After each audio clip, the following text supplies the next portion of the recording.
Hello guys, this is Amit Dhyani, State Head of Uttarakhand Bodybuilding from Uttarakhand Physique Alliance, NPC India. आप लोगों का बहुत बहुत धन्यवाद और वेलकम कोर्स ट्रेंड टीवी पे. Please do like and subscribe. Thank you.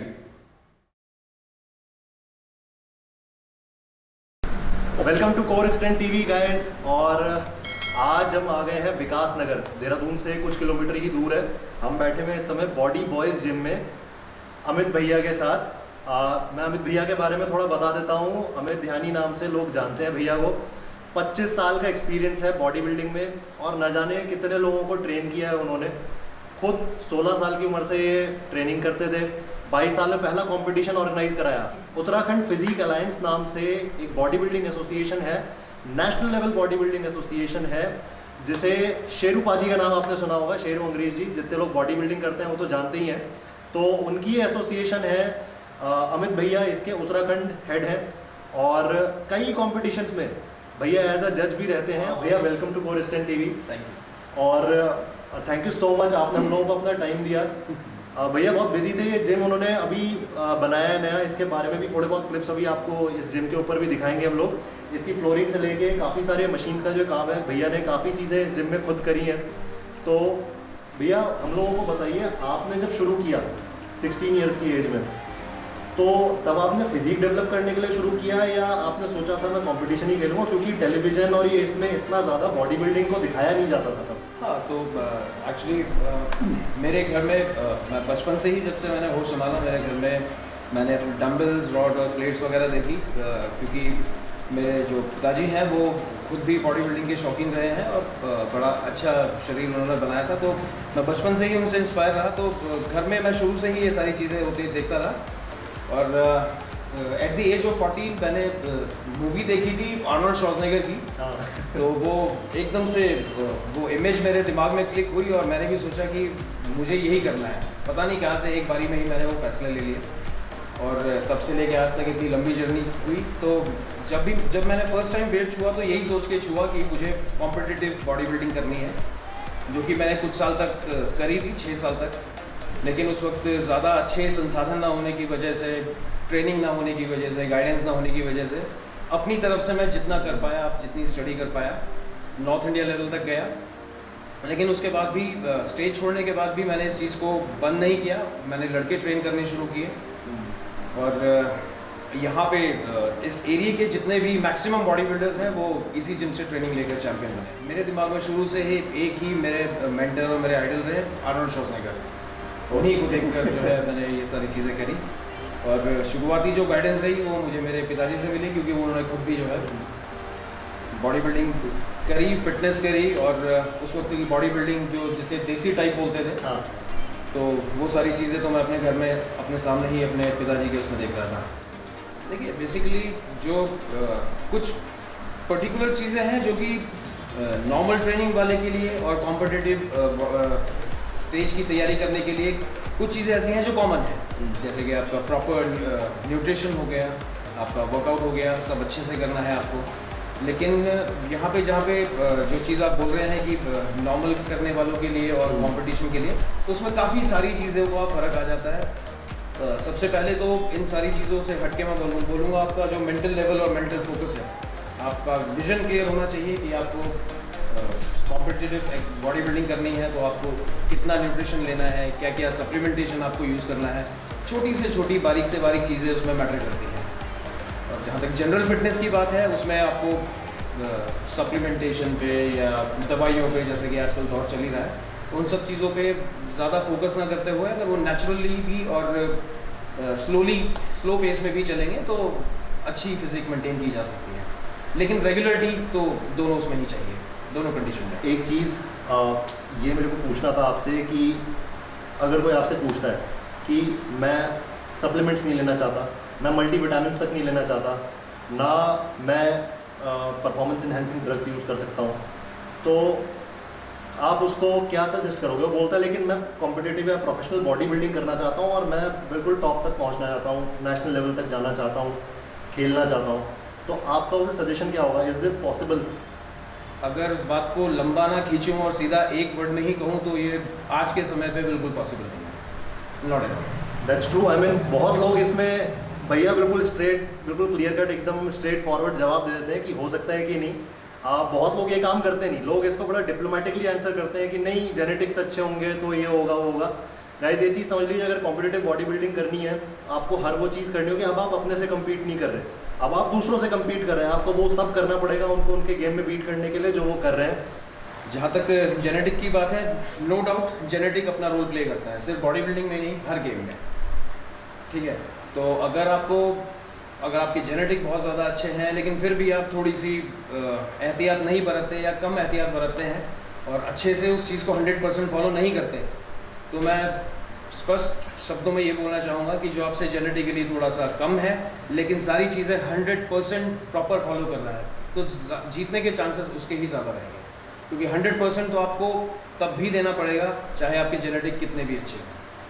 तो आपने कब पहला कंपटीशन आपने ऑर्गेनाइज कराया और कब आपने ये सोचा कि यार अब मैंने तो कर लिया है काफ़ी कम्पीट, अब ज़रा ऐसा भी कुछ किया जाए, बिकॉज इतना लोकप्रिय नहीं था ये स्पोर्ट। ईयर 2000 में, उस वक्त मैं 19 साल का था, तो तब मैं यहाँ का लोकल चैम्पियन बना था, मिस्टर विकास नगर, हमारे शहर का नाम विकास नगर है, मिस्टर विकास नगर बना था। तो उसके बाद नेक्स्ट ईयर मेरे दिमाग में आया एट द एज ऑफ 20 कि मुझे इस गेम से नेम मिला, फेम मिला, लोगों का प्यार मिला, तो मुझे भी इस गेम को पे बैक करना होगा, मुझे वापसी देना होगा इस गेम को। तो मेरे दिमाग में आया कि मैं भी कॉम्पिटिशन्स ऑर्गेनाइज करवाऊँगा जिससे लड़कों को प्लेटफॉर्म मिले। तो मैंने कंपटीशन ऑर्गेनाइज कराने की सोची, और जाहिर सी बात है फाइनेंस की ज़रूरत पड़ती है कंपटीशन में, लेकिन उस दौर में इतने पैसे की ज़रूरत नहीं पड़ती थी, हमें सिर्फ स्टेज चाहिए होता था, एक जगह चाहिए होती थी, और कैश प्राइस क्या होता था उस वक्त तो हम लोगों को पता भी नहीं था। कैश प्राइस मिलता नहीं था, मिलता ही नहीं था। ये क्या पहलवानी करने जा रहा है, बिल्कुल, इससे घर बिल्कुल। चलेगा तेरा। तो यहाँ पे एक लोकल ग्रुप है, तो मेरे से एज में बड़े हैं वो लोग, सर्वधर्म एकता करके एक एसोसिएशन टाइप की शायद थी पहले, अब पता नहीं है या नहीं है। तो उसमें 2-3 हमारे शहर के थोड़े भैया टाइप लोग जो मुझसे एज में बड़े थे, उन लोग से मैं मिला, तो उन्होंने कहा कि यानी हम तेरे को सपोर्ट करेंगे, बढ़िया काम कर रहा है तो क्योंकि मैं लोकली फेमस तो हो ही चुका था इस चीज़ में, तो उन्होंने कहा कि हम ठीक है, हम तेरे साथ हैं, हम कराएंगे। तो उन लोग ने मुझे काफ़ी सपोर्ट किया, जगह वगैरह अरेंज कराई, ट्रॉफीज़ वगैरह ये सब। तो उन लोग का मैं आज भी शुक्रिया अदा करता हूँ इस चीज़ के लिए, क्योंकि वो मेरा सबसे पहला ऑर्गेनाइजिंग कॉम्पिटिशन था जो मैंने यहाँ पे कराया था।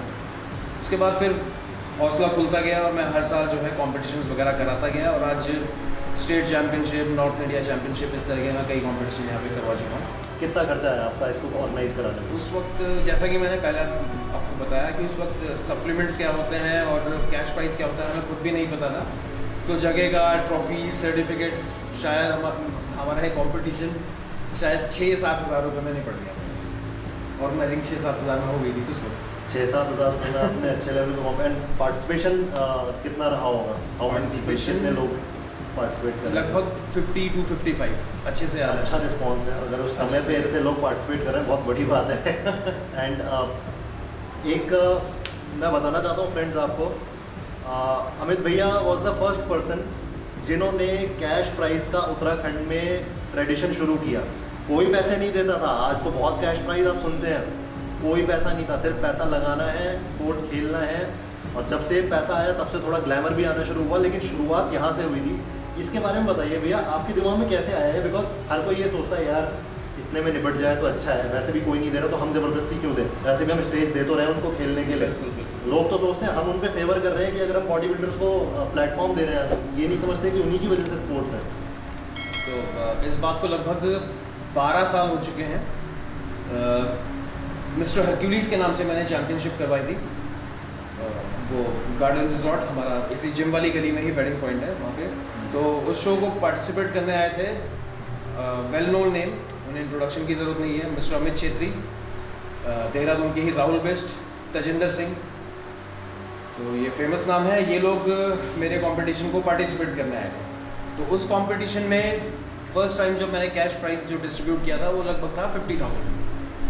तो काफ़ी अच्छा शो था, खिलाड़ियों के लिए खाने का इंतज़ाम था, कैश था, अच्छी ट्रॉफीज़ वगैरह थी, सब था। तो काफ़ी लोग खुश होकर गए और एथलीट्स को लगा कि हाँ कुछ नया चेंजेस आने शुरू हुए। आज आप साल में कितने कॉम्पिटिशन ऑर्गेनाइज कराते हो और कितना उसमें आप ऑर्गेनाइज करने में अभी आज की डेट में खर्चा आता है? साल में एक कंपटीशन तो वैसे भी मैं हर साल कराता ही रहा हूँ, लेकिन नेक्स्ट ईयर से 2021 से मैं साल के 2 कंपटीशन प्लान कर रहे हैं जो हमें करानी ही है। इनफैक्ट इसी साल 5 जनवरी को मैंने कंपटीशन कराया था, जूनियर मिस्टर उत्तराखंड और क्लासिक फिजिक वगैरह।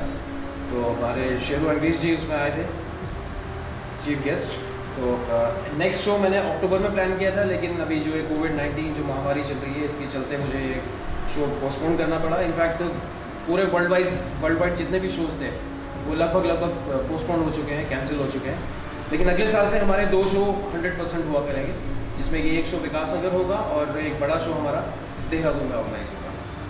और हमारी एसोसिएशन के अंडर लगभग 4 से 5 कंपटीशन हर साल उत्तराखंड के अंदर हुआ करेंगे। ये तो बहुत अच्छा है, क्योंकि हम लोग ये देखते हैं कि हमारे यहाँ उत्तराखंड के लड़के ज़्यादातर यूपी साइड या दिल्ली या मुंबई, इवन साउथ में काफ़ी अच्छे कॉम्पिटिशन होते हैं, वहाँ जाते हैं। एटलीस्ट उन्हें यहाँ प्लेटफॉर्म मिलेगा कि साल में एटलीस्ट 1-2 कॉम्पिटिशन ऐसे हैं कि जिनके लिए वो प्रिपेयर कर सकते हैं, पीक कर सकते हैं। बिल्कुल। और आज ऑर्गेनाइज कराने में आपका कितना खर्चा आता है? आपने 2001 का बताया, 7-8 हज़ार रुपये में निपट गया था। Then you were the first one जिन्होंने इंट्रोड्यूस किया प्राइज मनी का। जी जी। अब आज अगर आप वही कॉम्पिटिशन ऑर्गेनाइज कराते हैं तो प्राइज मनी आप कितना रखते हो और ऑर्गेनाइज कराने में आपका कितना खर्चा आ जाता है? अभी एकदम करंट मैं आपको सिचुएशन बताऊं तो इस वक्त हमारा लेवल यहाँ तक पहुँच चुका है कि जो सिर्फ कैश प्राइज होता है वो मोर देन 1 लाख रुपीज़ होता है। और उसमें खिलाड़ियों के लिए अकोमोडेशन, फूड और विनर्स के लिए LED TV, मोबाइल फ़ोन, ये सब हम दे चुके हैं और देना स्टार्ट कर दिया है। बहुत बड़ी बात है। आपकी जर्नी तो मतलब कहाँ से आपने शुरू किया था?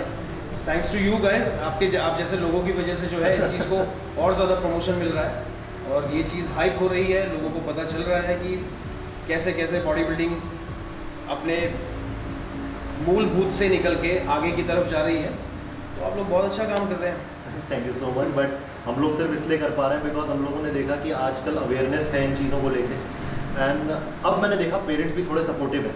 बैक देन जब मैंने शुरू किया था तो मैं देखता था रोज़ घर में लड़ाइयाँ होती थी, ये यही करता रहेगा, पढ़ेगा वढ़ेगा कुछ नहीं, बुढ़ापे में भी इसका मुझे बहुत खर्चा उठाना पड़ेगा। बट अब मैं देखता हूँ पेरेंट्स भी बच्चों को जिम भेज रहे हैं, वो चाहते हैं कि फिटनेस हो उनकी अच्छी। हाँ जी, हाँ जी, बिल्कुल। पोजिंग के बारे में बताइए, प्रैक्टिस कैसे शुरू करनी चाहिए, कितना ऑफन, मतलब कितना हफ्ते में, महीने में कितनी बार उसे प्रैक्टिस करना चाहिए, इसके बारे में थोड़ा सा बताइए। बेइंतहा मेहनत लगती है, काफ़ी ज़्यादा मेहनत करनी पड़ती है, बहुत समय देना पड़ता है अपने शरीर को। और कॉन्टेस्ट प्रिपरेशन में आपका न्यूट्रिशन, वर्कआउट, ठीक है, और वर्कआउट से पहले क्या है कि आपका बॉडी टाइप क्या है, आपको किस तरह से ट्रेन करना है, क्योंकि हर इंडिविजुअल एक तरह से कंपटीशन की तैयारी नहीं कर सकता। हर इंडिविजुअल को अपने बॉडी टाइप के अकॉर्डिंग, जेनेटिक्स के अकॉर्डिंग अपना न्यूट्रिशन और अपना वर्कआउट प्लान करना होता है। दवाइयाँ इसमें आज की डेट में एंटर कर चुकी हैं इस चीज़ में, मैं छुपाऊंगा नहीं इस चीज़ को, इनफैक्ट सबको मालूम ही है। तो ये तो कॉन्टेस्ट प्रिपरेशन की बात रही है। और जहाँ तक पोजिंग का सवाल है, ये एक ऐसी चीज़ है, पोजिंग इज़ एन आर्ट। मैंने कई अच्छे लेवल के बॉडी बिल्डर्स देख लिए, कई नेशनल इंटरनेशनल चैम्पियनशिप देखी है, लेकिन अच्छी पोजिंग जो है 100 में से 1 या 2 बॉडी बिल्डर आपको करते देखेंगे। ये इसको मैं बोलूँगा कि एक आर्ट है जो कि हर किसी के बस की बात नहीं है। आपको बहुत ज़्यादा प्रैक्टिस इसमें चाहिए। ये बिल्कुल नहीं है कि कंपटीशन से आप 2 महीने या 3 महीने पहले ही उसकी तैयारी शुरू करें। इनफैक्ट ये आपको वर्कआउट के बीच में पूरे साल करते रहना चाहिए। उससे ना कि सिर्फ आपकी सिर्फ पोजिंग की प्रैक्टिस होगी, उसमें आप जब मसल को पोज बना के जो होल्ड करते हैं उसको आइसोटेंशन बोलते हैं। आपने किसी पर्टिकुलर मसल का सेट मारा, जैसे मान लीजिए आपने चेस्ट के वर्कआउट आप कर रहे हैं, आपने सेट किया, उसके बाद आप पोज बना रहे हैं, आप मसल को हार्ड कर रहे हैं, तो उसको जब आप होल्ड करेंगे तो उस पोजीशन को आइसोटेंशन बोलते हैं। तो उसमें ना कि सिर्फ आपकी पोजिंग की प्रैक्टिस हो रही है, बल्कि आपकी मसल्स की हार्डनेस भी अच्छी हो रही है, आपकी मसल मांसपेशियों की खूबसूरती भी बन रही है। तो पोजिंग बहुत ज़रूरी है। इसको ना सिर्फ कंपटीशन की तैयारी के लिए समझा जाए, बल्कि पूरे साल आप उसको करते रहना चाहिए। इनफैक्ट जैसे आपने लेग्स की ट्रेनिंग की तो आप लेग्स को फ्लेक्स कीजिए, आपने बाइसेप्स को ट्रेन किया, आर्म्स को ट्रेन किया तो आप आर्म्स की पोजिंग कीजिए, आपको फ्लेक्स कीजिए उसे वर्कआउट के बीच में। तो आपके मसल्स की जो खूबसूरती है वो आइसोटेंशन की वजह से बनेगी। तो आपको पोजिंग करते रहनी चाहिए। स्ट्रेंथ और मसल साइज गेन करने के लिए अगर आप बेसिक कोई चीज़ें बताओ जो सबके लिए, जैसे आपने शुरू में बताया कुछ चीज़ें जो सबके लिए एप्लीकेबल है, कोई भी ऐसी 3 चीज़ जो आपको लगता है यार लोग प्रोटीन भी ज़्यादा खाते हैं, वेट भी अच्छा यूज़ करते हैं, एक्सरसाइज में फॉर्म भी अच्छी रहते हैं, बट ऐसी कोई 3 चीज़ें आप बताओ जो आपको लगता है कि ये लोग बहुत ज़्यादा कैजुअली लेते हैं, शायद जानते भी हों लेकिन कर नहीं पाते। करते ही नहीं, बिल्कुल। इनफैक्ट बहुत लोग जानते भी हैं लेकिन नहीं करते। स्ट्रेंथ और मास बिल्डिंग, सबसे पहले मैं बोलूँगा कि हफ्ते में 2 रेस्ट ज़रूरी है। तो मतलब 6 डेज नहीं, 6 डेज की ट्रेनिंग नहीं, 7 डेज की ट्रेनिंग नहीं, ओनली 5 डेज। 5 डेज, 4 डेज भी चलेगा। ओके, 4 to 4 डेज और 5 डेज। Okay okay. एक ट्रेंड है, सालों से चला आ रहा है, सिंगल मसल ट्रेनिंग, वो नहीं करनी है। कि मंडे होगा यूनिवर्सल चेस्ट डे, सैटरडे या संडे में आ जाएगा universal leg day, leg day, Tuesday back हो जाएगी, फिर शोल्डर हो जाएगी वेंसडे, थर्सडे को आपका आर्म्स आ गया, फिर अगले दिन एब्स या थाइज आ जाएगी ऑटोमेटिकली, और ये ऐसे ही चलता रहेगा। तो पहला मैंने बताया वीक में 4 to 5 days of training. Okay, push and pull technique, okay, pushing वाले मसल आप एक दिन कीजिए, पुल वाले मसल आप एक दिन कीजिए। 100% it will work, 110% it will work, ठीक है। Okay. और go for heavy, go for compound movements. Okay, these are the 3 main things जो मैं इस चीज़ के लिए रिकमेंड करूँगा। सो रोज़ अपना 100% मैक्स नहीं दे सकते, दे भी पाएंगे तो शायद 2 या 3 दिन, उसके बाद आपकी बॉडी अपने आप ही रेस्ट मांगेगी और वो परफॉर्मेंस नहीं दे पाएगी। तो आपने अगर एक दिन 100% हेवी किया है, go for 60 to 70% next day, ऐसे करके एक बार स्ट्रेंथ, एक बार हाइपरट्रॉफी, एक बार स्ट्रेंथ, एक बार हाइपरट्रॉफी। आज के टाइम पे एथलीट के दिमाग में प्रोटीन का मतलब सिर्फ अंडा, चिकन, सप्लीमेंट्स, सिर्फ ये है प्रोटीन का मतलब। जबकि हम रोटी खा रहे हैं, दाल खा रहे हैं, दूध पी रहे हैं, एवरीथिंग इज प्रोटीन। तो इतना ज़्यादा एक्सेस फोकस इस चीज़ पे करने की ज़रूरत नहीं है, वेस्टेज है। माइक्रोन्यूट्रिएंट्स भी इक्वली उतने ही इंपॉर्टेंट है, क्योंकि आपने मोटा मोटा प्रोटीन आपने ले लिया कि भाई मुझे मसल बिल्ड करने हैं, कार्ब्स भी खा लिया कि भाई मुझे स्ट्रेंथ ज़्यादा चाहिए, हेल्दी फैट्स ले लिए आपके ब्रेन बूस्टिंग के लिए, मसल बिल्डिंग के लिए, हर प्रोसेस के लिए, और जो मौजूदा फैट है बॉडी में उसको कट करने के लिए। लेकिन ये सारी की सारी जो मेन फंक्शनिंग है, जो हम प्रोटीन, कार्ब्स और फैट्स की जो लेते हैं, ये सारी प्रॉपर फंक्शनिंग माइक्रोन्यूट्रिएंट्स के लेने की वजह से ही पॉसिबल हो पाती है। बॉडी में जो ये सारी की सारी फंक्शनिंग है वो माइक्रोन्यूट्रिएंट्स की वजह से। मैं लीन होना चाहता हूँ, शार्पनेस लाना चाहता हूँ, मसल्स तो मेरे बहुत बड़े हैं बट मैं इनको दिखा नहीं पाता, मैं चाहता हूँ वाटर रिटेंशन कम हो, मैं कट करना चाहता हूँ, अपनी वेस्ट लाइन थिन करना चाहता हूँ ताकि शोल्डर्स और थोड़े ब्रॉड लगने लगे। तो इसके लिए क्या आप जनरल ऐसी 2-3 चीज़ें बताओगे, जैसे आपने गेनिंग में बताई कि जो आपको लगता है मे बी लोगों को पता है, इतना करते नहीं है, बहुत कैजुअली लेते हैं बिकॉज वो इतना ज़्यादा प्रोटीन एंड ड्रग्स इनसे ऑब्सेस्ड हो गए कि कुछ बेसिक ऐसी चीज़ें जो आपको लगता है सबके लिए एप्लीकेबल। वर्कआउट के बाद कार्डियो ज़रूर ऐड करना चाहिए, लेकिन वो भी रोज़ नहीं। ओके, कार्डियो रोज़ नहीं करना चाहिए मेरी राय से। हर ट्रेनर की और जितने भी फिटनेस गुरुज हैं सबकी अपनी अलग राय हो सकती है, लेकिन मेरी राय में कार्डियो रोज़ नहीं करना। कार्डियो ऐड करना है आपको लीन होने के लिए और कटिंग के लिए, लेकिन वो भी आप एक दिन छोड़ के कर सकते हैं, ठीक है। दूसरी चीज़, आपको हेल्दी फैट्स ज़्यादा से ज़्यादा ऐड करने होंगे। ओके, जैसे आपने सुना होगा कि लोहे को लोहा काटते हैं, वैसे ही फैट को फैट काटता है। अनसैचुरेटेड फैट्स आपको लेने होंगे। आपका ऑलिव ऑयल हो गया, सनफ्लावर ऑयल हो गया, नट्स हो गए आपके, इस तरह की जो चीज़ें हैं वो आपको ज़्यादा कंज्यूम करनी है।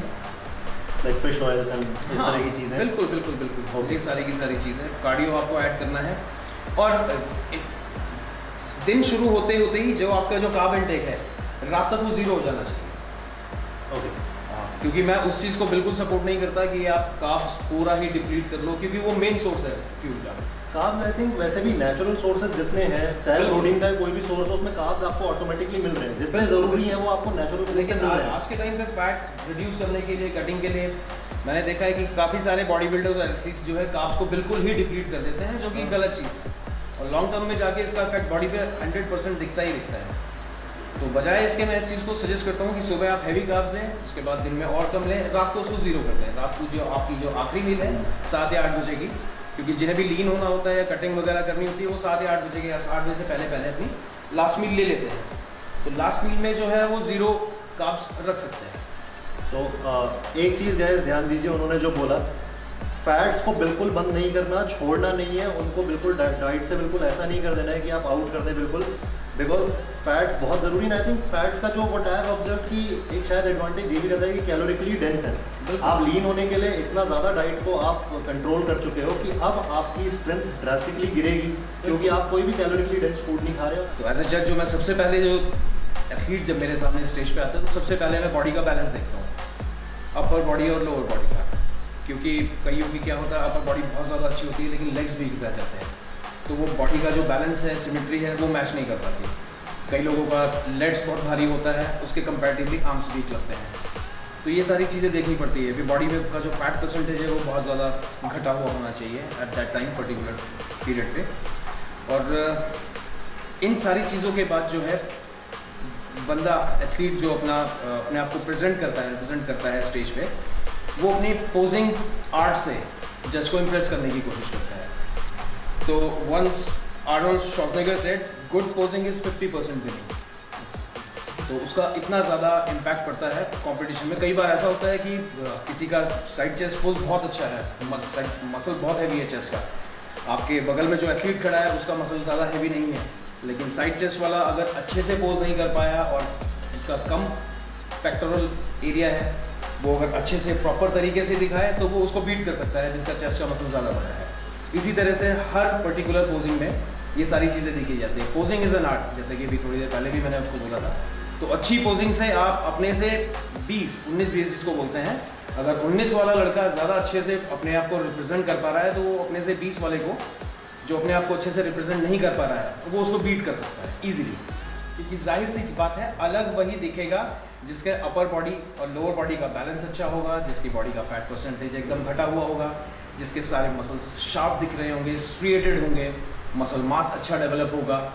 कई लोगों ने अमित भैया के अंदर ट्रेनिंग ली है और इनसे ट्रेनिंग लेके वो नॉर्थ नेशनल कहाँ तक पहुँच गए। मेरे सामने मैंने देखा है कि भैया ने कभी भी उनका क्रेडिट क्लेम नहीं किया कि अरे उसको तो मैंने ट्रेन किया है, वो भी मैंने ट्रेन किया है, कभी नहीं किया। लेकिन हाँ, मैं उन लोगों से एक्सपेक्ट करता था कि वो ऐसा बोलेंगे कि हमको इन्होंने ट्रेन किया है, बट अफसोस की बात है लोग भूल जाते हैं। लेकिन जितने लोग जानते हैं भैया को, सारे लोग जानते हैं ही इज़ अ लेजेंड। और कई जो ऐसे लोग हैं जो आज सक्सेसफुल हैं, उन लोगों को ऐसे चैम्पियंस को बनाया है इन्होंने। तो उस चीज़ के लिए मैं बहुत रिस्पेक्ट करता हूँ भैया आपकी। कभी भी आपने क्लेम नहीं किया कि यार इसको मैंने बनाया, उसको मैंने बनाया। एंड इस चीज़ का मुझे बहुत अफसोस है। होपफुली जिन लोगों की मैं बात कर रहा हूँ, अगर वो लोग ये देखते हैं, दे विल रियलाइज़ कि यार एक गुरु को इससे ज़्यादा खुशी किसी में नहीं होती कि जब चेला आगे निकल जाता है। लेकिन अगर वो पीछे मुड़ के इतना कह दे कि आपने जो सिखाया था, जो मैं आज हूँ, उसमें आपके सिखाए हुए का बहुत बड़ा कंट्रीब्यूशन है, वरना मेरे लिए बहुत मुश्किल होता। आप इतना भी बोल देंगे तो वो बहुत है। तो आप अपने टीचर्स की हमेशा रिस्पेक्ट करिए। और रिस्पेक्ट इसलिए मत करिए कि आपको कुछ मिला इसीलिए आप रिस्पेक्ट कर रहे हैं। आप ये सोचिए कि वो आपसे कुछ एक्सपेक्ट नहीं करता, लेकिन फिर भी उसने आपके लिए शायद इतना किया जितना शायद अपने बच्चों के लिए ना किया हो उसने। आप सभी बॉडी बिल्डर्स को, आप सभी फिटनेस एंथुसियास्ट और स्पोर्ट्स पर्सन्स को सैल्यूट करना चाहूँगा। दिल से सलाम है आप सभी लोगों को, क्योंकि आप लोग इतनी मेहनत करते हो। आपको दुनिया से कट के रहना पड़ता है, अपनी ज़ुबान पे लगाम लगा के रखना पड़ता है, अपने डिसिप्लिन को बिल्कुल उस तरह से मेंटेन करना होता है जिस तरह से एक आर्मी पर्सन अपनी लाइफ जीता है। सारी चीज़ें, क्योंकि बिना डिसिप्लिन के इस फील्ड में सक्सेस पाना इज़ इम्पॉसिबल। मैं खुद भी एथलीट रहा हूँ, मुझे अच्छी तरह पता है कितनी मेहनत लगती है। और अभी पिछले 4-5 महीने से जो ये कोविड-19 महामारी वाला जो ये सीन चल रहा है, इसके चलते आप सभी को जो प्रॉब्लम हुई है, लेकिन उन सभी प्रॉब्लम को बीट करते हुए, चैलेंज करते हुए, फेस करते हुए आप सबने जो अपने वर्कआउट को कंटिन्यू रखा है, क्योंकि मैंने देखे हैं कई सारे वीडियोस में, इंस्टाग्राम और फेसबुक में सारे एथलीट्स जुड़े हुए हैं मैक्सिमम मुझसे। तो आप लोगों ने जो मेहनत करी है, इस चैलेंज को जो फेस किया है, अपने आप को बेहतर से बेहतर बनाए रखने के लिए, तो उसके लिए मैं सलाम करता हूँ, सैल्यूट करता हूँ आप सभी लोगों को। मैं बहुत बहुत बधाई देता हूँ आप लोग को एक बार फिर मुझे जिम्स वगैरह खुलने के लिए। एक चीज़ मैं और बोलना चाहूँगा, आप लोग जो ये काम कर रहे हैं अपने यूट्यूब चैनल के माध्यम से, ये बहुत ही सराहनीय काम है। और इससे मैं समझता हूँ कि कई एथलीट्स को एक नई राह मिलेगी, एक नया रास्ता मिलेगा। और जिस चीज़ की जो कमी है एक एथलीट को, कि उसका नाम फैले और उसकी मेहनत जो सक्सेसफुल हो, तो लोगों तक उन सब चीज़ों को पहुंचाने के लिए जो आप मेहनत और काम कर रहे हैं अपने यूट्यूब चैनल के माध्यम से, उसके लिए मैं बहुत बहुत बधाई देता हूँ आपको। थैंक यू सो मच भैया। तो इसी के साथ हम लोग आज का वीडियो ख़त्म करते हैं। नेक्स्ट वीडियो में इसी तरीके का कुछ ना कुछ आपके लिए इंटरेस्टिंग लेके आएंगे। Keep watching core strength TV.